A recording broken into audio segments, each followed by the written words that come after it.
What is the deal, beautiful people? Let's talk about this Forza Horizon. For those of you who are joining us from Lifestyles Defined and you needed more information on the Horizon 3, sit back. We're just gonna have a extended conversation about how dope this game is. And for those of you on Ignorant Gamers and you haven't really heard of Lifestyles Defined, that's our sister channel. That's where we do a lot of our technology and fashion stuff. So check that out. The link is always in the description below. So Forza Horizon 3, we're gonna run through the housekeeping. We're gonna catch up on what this is all about. This is pretty much an open world racing game, and this is the third version of that. And with each version, they seem to be getting better and better. And I mean this in a conceptual way. I mean this in a technical way. I mean this in a just hitting maximum swag way. They continue to push this concept, and it's kind of interesting when you think about where Forza Horizon came from. Forza itself is a hardcore simulator, and listen, don't come over here with the fucking trolling. Because I say hardcore, I'm not saying it's more hardcore than Gran Turismo, and because I know, I see you reaching for that comment button, I see you. But Forza has been Microsoft's hardcore simulator, and it kind of, Snow was the one that pointed this to me. Although it always received praise and high review scores, it never really sold well. And it was just something about the simulator that people never really, it's not a mass thing. I feel like Forza is turning that around, or Horizon at least, right? Because at the core of this whole open world experience is the same principles that made Forza. We're talking about a dope, well curated list of cars for car enthusiasts. And when I say well curated, I'm looking at games like Gran Turismo, who had like 1,000 cars, but they had 7 different versions of a Nissan GTR. They had 5 different versions of a Supra. They had 10 different versions of a Civic. Those type of things are cool, but it's like, we really don't need all of those versions. So Forza, throughout the years, they've really been curating that list and picking a lot of the dopeness and having a well balance of everything for everyone. So the muscle guys has got their classics, their modern day classics, the new hotness, and then of course it's the Japanese cars and then the Euro cars, and it's a really nice mix. And then of course with Forza, with the whole off-road and stuff, now you've got these trophy trucks, you got buggies, you got all type of craziness going on in here, and it really is dope to see that car list. So yeah, you take that with a dope curated list, and then you take the ability to customize it. Now what I mean by customizing is you can throw on some different some better suspension, you can throw on some better brakes to help the thing stop better, you can outfit it with a different transmission, you can do engine swaps, you can make it from a naturally aspirated engine to a turbocharged engine or supercharged engine. You can take it from supercharged to turbo, yada yada yada. You can install exhaust, headers, pistons, all of this stuff you can do to really make this car your own. And then when you're done all of that, you can tune it to your heart's delight. Things like suspension, the stiffness, the camber angles, the amount of downforce, the actual gearing ratios, all that stuff is still there. And then when you're done that, you can paint it. You can customize it, some crazy paint jobs. So that's what I mean by the core of Forza. They took that and now it's in this huge playground. That's literally, to me, a recipe for winning. From the first time you pull off in this game, the first thing that's gonna hit you is the graphics. And my God, what an amazing looking game. And this continues to be interesting, and this continues to be part of my frustration with the newer consoles, where the first party games look amazing, and then there's this silly fanboy war going on with the third party games, and they don't even look that good, to be honest with you. Like, it kind of sucks. And I get it, they got double triple the work to do to optimize a game across all platforms, but every time you look at a first party title, something specifically like Horizon 3 and how good it looks, it's just like, wow. I mean, we give these consoles, particularly the Xbox, a lot of flack for not being as powerful as we think it should be. But when you play something like this, it's just like, wow, this game is beautiful. And I think there were some very technical decisions made to maintain the fidelity of the beauty of this game. And the one I'm looking at the most is 30 frames a second. Now the Forza Motorsport, that is the simulator version, that runs at 60 frames a second. But you got to understand, that's not open world. You're on a pre-rendered track. So they can afford to hit that 60 frames a second. And my God, Motorsport is definitely beautiful.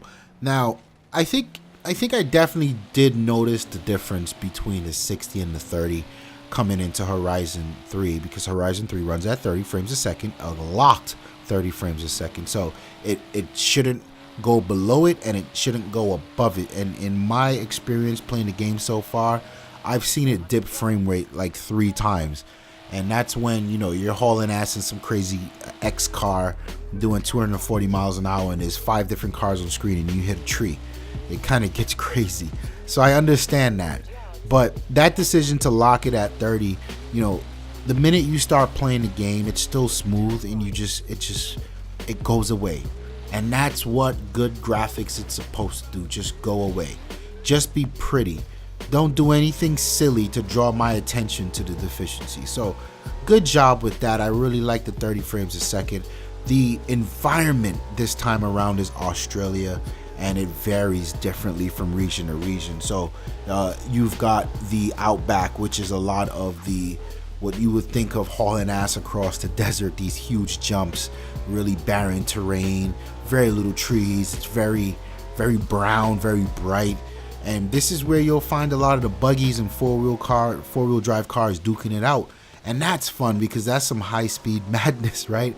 Then you've got like the forest version, or the forest region, I should say. Some real tight mountain-like roads, and it's always wet because of the precipitation in the forest, and that's dope. And then you've got like the city area where you got your 2-3 lane highways, and it's very tight turns and buildings everywhere. Like, it's a nice mix. It's a nice environment. And the thing that I really want to commend Playground for is the visuals. My God, the city looks amazing. I mean, things from the sand kicking up in the car, to driving through the rain, to driving on the beach in the goddamn ocean and the water kicking up. It's all beautifully done, and it all comes together in a very pleasing and elegant way. I really can't be too disappointed with the graphics in this game at all. Now, where there is disappointment, however, is on the PC end. And this is something that we see Microsoft continue to struggle with. It happened with, what the hell was the name of that? Quantum Break, I think it was. That was a shit show. And although Forza Horizon is turning out to be a lot less of a shit show, there's still problems. There are people out there with decent graphics cards that are having problems running this game at 60 frames a second. And Digital Foundry's on top of that. They recommended you turn off the MSA, whatever settings, and it really helped with the smoothness of the game. So, that's something to know. But for those of you with proper rigs who can run the game by the graces of God, that 60 frames a second or even above, man, that's something I would want to see. I really would want to see. I have a 780 Ti, and I tried running it. To me, I was a little disappointed for sure at how the game ran on my graphics card. I was expecting better. I can definitely match the quality of the Xbox by running most things on medium, with a mix of some of the shadows and whatnot on high. And it does look a little better. But for me, it wasn't about the 30 frames a second. It was about the 60. I can't run it at a constant 60. My graphics card bounces between anywhere from a 58 down to like a 47. But when I lock it at the 30, the game does run well. And there's something to be said for that, right? Because the game was developed in mind for 30 frames a second. So that is what it is. Overall, I'm very impressed with the graphics, very impressed with the detail of the cars, as always in any Forza game. I really like the new iteration of the Rocket Bunny and how that makes the cars really stand out. And that's something that kept me playing the Need for Speed, right? Because I hate arcade games, and particularly I hate Need for Speed. But Need for Speed had a chokehold on that market. My God, when you customize the way the cars look in Need for Speed, there was no other game that looked that pretty. And I kept playing it just because I couldn't stop looking at the cars. So it's good to get some of that here. Not as much as I would have wanted, but sure. I guess it's like 110 cars actually have a Rocket Bunny kit. Not all the cars, but I'll take a little bit. Some of these things look amazing, man. So good job with the graphics. The sound is also a super strong element in this game. I have not criticized Forza because I'm a goddamn fanboy, and no wrong can be said about Forza. But Forza's sound I always found to be super accurate, but it's very rarely as loud and as punchy as I would have liked it to be. You know, when you play something like Drive Club, the sound in that game was amazing because one, it was accurate, it was very pronounced, and it was punchy. Yes, there was a lot of environmental stuff going on, but your car always took center stage. I feel like that wasn't the case in a lot of Forzas.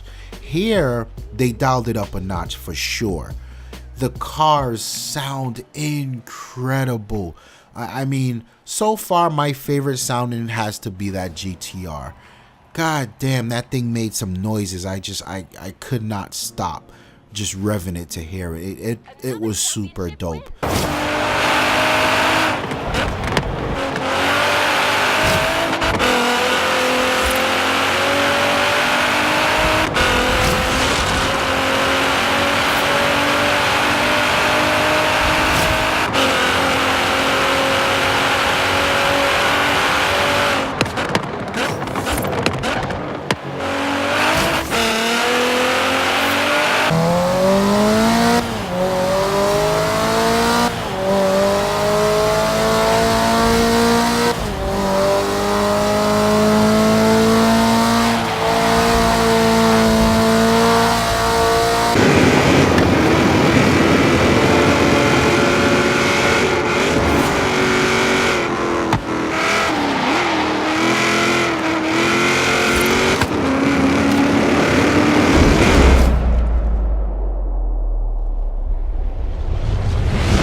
Then there's the environmental sounds. There's a lot going on, right? And it all plays well together. When you're hauling ass in this beautiful game on the beach, and you're on sand, and you feel the difference in the throttle response and the handling, the sound that goes along with the sand kicking up under the car really does a good job at selling the experience. And it was amazing when I first experienced that. You hauling ass through the rainforest, you can tell when you're at a more dense part of it. The sound echoes differently. You can tell when you're in a city, when you're hauling ass through water, when you're hauling ass through a stream versus the ocean. There's so much different things that are going on. And even the sound between the different cars, when a car's right next to you, when a car drives by you. Then there's technical stuff like the cars, the rumble that you get from your car when it's on idle. And then that low frequency drone that you get when it's at like 2,000 RPM. And then the difference in the sound in the engine when you get up to 4,000 in your power band. And then when you hit redline, it's all different. And it's all really amazing to listen to. Then, of course, you know, it's Forza Horizon. So a good part of Forza has always been this whole festival thing. And that's, you know, that's part of the concept of the game. It's car lovers coming together, they're meeting up in a festival to enjoy music and racing. This is no different. The music here is dope. A lot of dope songs. DMX even made the cut. There's some hip hop in here. I don't really drive with the music on because I record it, and I don't want anyone to come and fingerprint our videos and say, you playing my song, give me my 2 cents that you were gonna earn. I want my 2 cents, god damn it. You will get none of that. So I kind of turned the music, the radio stations off. But I think there's like 12 of them, and they play some really dope music. There's horns now. my favorite horn is the La Cucaracha. You don't know what it's like to pass somebody at 120 miles an hour on a drift and then blow that horn. It's really quite a setting for the other person. The voice acting, the way the girl reports to you, she calls you boss. So the concept here is you're no longer a street racer in the Horizon, or I should say a participant. You are the boss. You're the one that's in charge and setting it up and growing it from grassroots to this big festival. So you've got your assistant that's always telling you about new races, about new drivers to recruit, yada yada yada. I think it's dope. I like the voice acting here. Everything's well done. There is a lot going on in this game when talking about gameplay, and I struggle. Is there such a concept as too much going on? Like, there's a lot of races, man, and they made a shift from last year where you keep racing and you go up the ranks and you unlock more races as your level gets higher.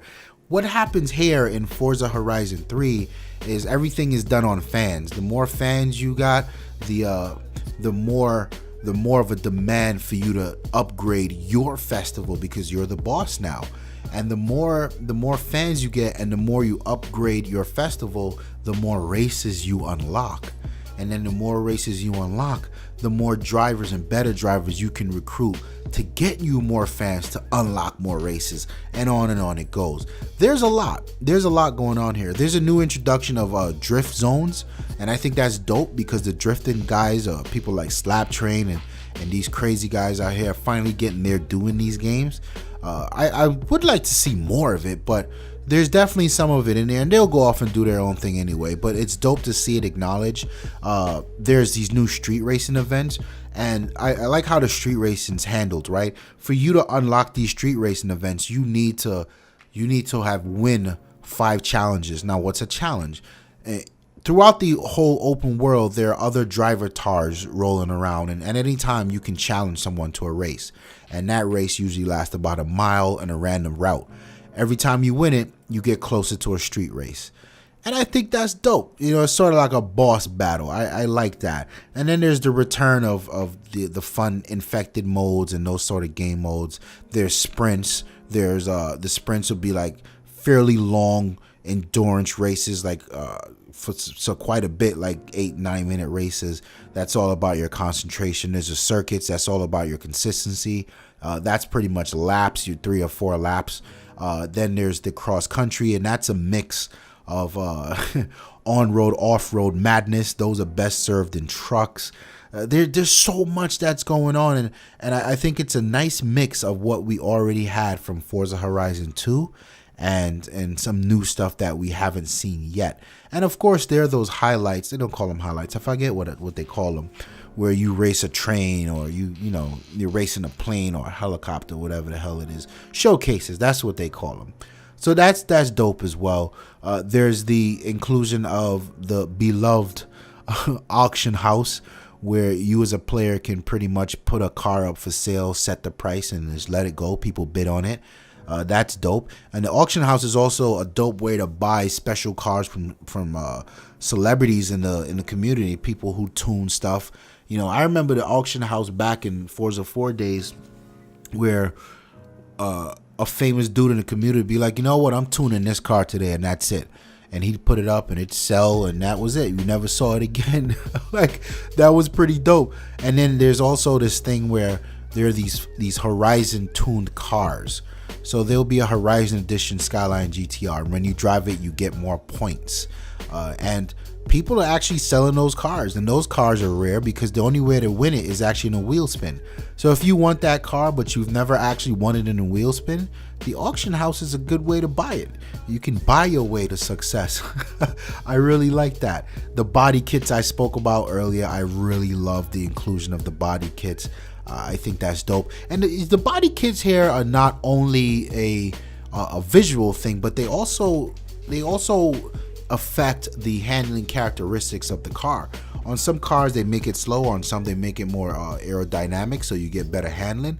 Rightfully so. I think that's dope. That's definitely a dope inclusion. If I had to describe the overall gameplay in terms of the physics and the handling of the cars, I have to reference the first Horizon, because there was a lot that happened here, right? I feel like they took the engine from Forza 4, they dialed it back like 60%, turned it into an arcade ordeal, but they kept a lot of the customization stuff, and that was dope. That was fun. It was a little frustrating to me because you couldn't tune in the first Horizon, and then the car classes made no sense. Here in Forza Horizon 2, I felt like they took the Forza 5 simulation engine and they dialed it back about, let's shoot for 20%. So it was still 80% sim, but it was still fun. And then we got the ability to tune, so I was very happy with that. Here, I don't know what this is. I can't particularly feel Forza 6, and it doesn't feel like a super arcade game. This is the first Forza Horizon to me that really feels like its own thing. And it's not as sim as the motorsport as Forza 6, but it definitely does feel right. The changes that you do to your car, the upgrades, the tunes, all of that feels right. I really like what this is about right now. In conclusion, would I recommend Forza Horizon 3? Yes. This is definitely the racing game to have right now in the market. I'm glad that the PC guys can get a hold of it. I wish the PlayStation guys could get a load of it, because it really is one of those games that everyone deserves to play. There's something for everyone here. The vast amount of racing, the crazy amounts of race types, the sprints, they're all fun. The customizations you can do with your cars, you can make any car yours. The car list is insane. The ability to download paint jobs and even paint your car yourself is crazy. The whole Australia open world is insane. I mean, the fact that Microsoft sent a team to Australia for a year to document the sky, and I purposely didn't go into detail about the sky in this game because it's like a bullet point somewhere on a spreadsheet when talking about this game. But when you get a load of the sky in this game, it is breathtaking. It's sort of like, what? So much effort for something like that, but it's so dope, and you can't even be like, yo, that's stupid. It's so nice. So much about this game is dope. So much about this game is gonna last you a long time, and you know, you're gonna get online and really build out a nice community. There's the car club, so you can get together with people and race whatever the hell it is you like to race. Speaking of the car clubs, search for IGZ. We got our car club rocking, so definitely you know the boys are gonna be on this heavy, so join up the car club, come get some races in with us. And I hope you guys enjoyed the review, man. Any questions, leave them in the comment section below. Any requests, holla at us, man. Like the video if you like it, we would really appreciate the engagement. Subscribe to the channel if this is your first time here. Thank you so much for your time. I'm out of here. Peace.